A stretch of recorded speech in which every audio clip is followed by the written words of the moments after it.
she was a feral that came in to be spayed. See, her ears tipped. We know she was a feral because her ear is tipped. Yeah. That's what happens when somebody spays or neuters a feral cat. Right, our doctors take a piece of the ear off so to indicate that they've been spayed or neutered. Yes. It doesn't hurt her. See, it doesn't hurt her at all, and she was just done. Yes. So that's not why she's pinning her ears back. She's just pinning her ears back because she's just a quiet little girl. But clearly, even though she came in as a feral cat, she's not quite as feral. Oh, she's not feral at all. No. She's a sweetheart. She's in the free roaming whole room here. Yes. And we'd never put a feral in the free roaming room because they'd be gone. They'd be under a couch and we wouldn't even know we had them. She lays on the couch and she lets you pick her up and hold her, and she's a cuddle bug. Look at, she's almost like one of those rag dolls that you can just hang on to. She's a beautiful little girlie.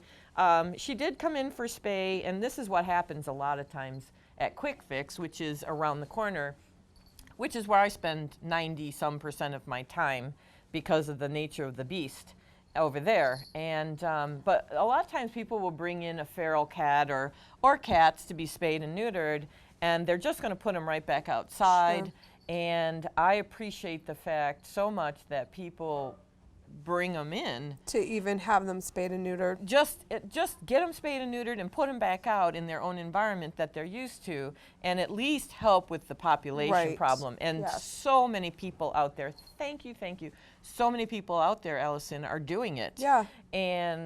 But what that does for me is, whether they say it or not, I will ask, is this your cat? Are you planning on putting it back out? Because I would be happy to keep this one and try to place it through Kitten Crazy. Right. And that's when I call up Dawn and I say, Dawn, do you have an extra cage? Because I'm keeping one or 5 or whatever. And but I appreciate that fact. It does help us a lot too, because we do also ask that the client still pay that bill. Right. It just immensely helps us. Our expenses here are really, really high. We have a lot of cats that come in very sick. He was one of them. Even though he came in and he had, some medical care, we still had a lot more to go. Right. So tell us why her ears are pinned. She doesn't like the bells behind her, does she? She doesn't like the bells. Here, let's take that off.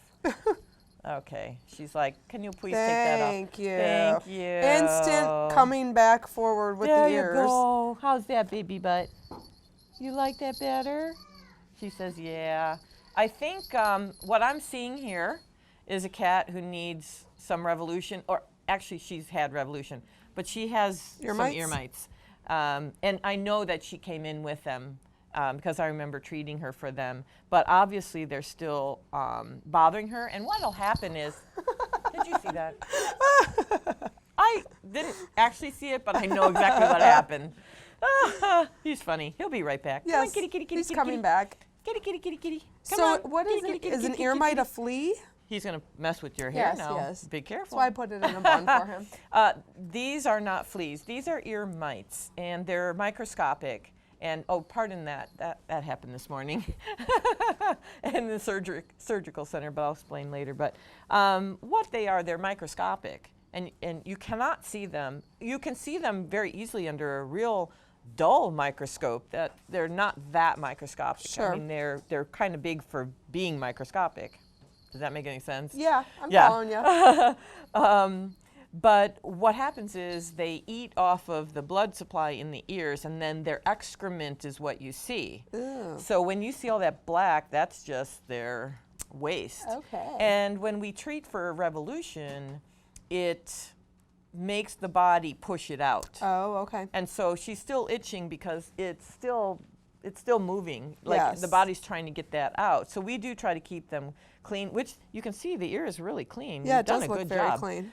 But that doesn't mean there aren't some down in this spot down in here. We cannot clean down in there. So the body's going to want to expel what's dead. Sure. And so sometimes it takes a while. That's what's so great about Revolution is not only a flea killer, it treats and keeps and prevents more ear mites. Oh, And they can be so bad for these guys. Aw. And sometimes that's why they hold their ears back like that. And obviously it's a problem for her. But she'll be fine. She'll get over that in no time at all. Aw. Huh.